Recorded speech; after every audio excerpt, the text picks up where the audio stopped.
যারা বলে এই কোরআনের রাজনীতি নাই, ভালো করে বোঝেন, ভালো করে শোনেন।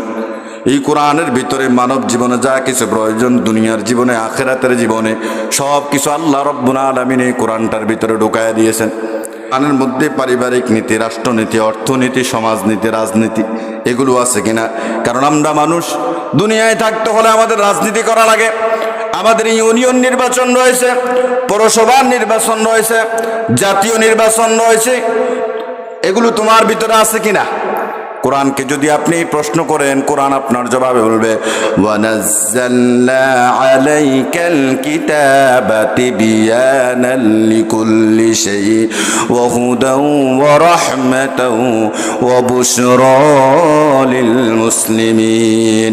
কোরআন বলে শুধু পারিবারিক নীতি নয়, শুধু রাষ্ট্রনীতি নয়, শুধু অর্থনীতি নয়, শুধু রাজনীতি নয়, মানব জীবনে যা কিছু প্রয়োজন কোরআনুল কারিমে ঢুকায় দিয়েছেন কে? সব কিছু কোরআনের ভিতরে আমার আল্লাহ রাব্বুল আলামিন ঢুকায় দিয়েছেন। যারা বলে এই কোরআনের রাজনীতি নাই, ভালো করে বোঝেন, ভালো করে শোনেন।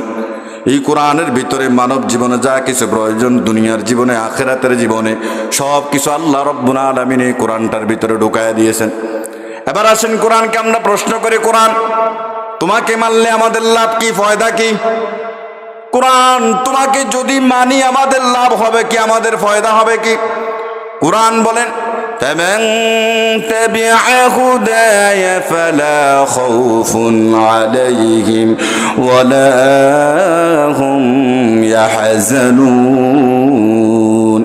কোরআন বলল যারা আমার কাছে আসবে, আমার হেদায়েত গ্রহণ করবে, আমার অনুসরণ করবে, অনুকরণ করবে, আল্লাহ তাআলা যে পথে চলতে বলছেন সেই পথে যদি চলে, তাদের কোনো ভয় থাকবে না, তাদের কোনো চিন্তাও থাকবে না।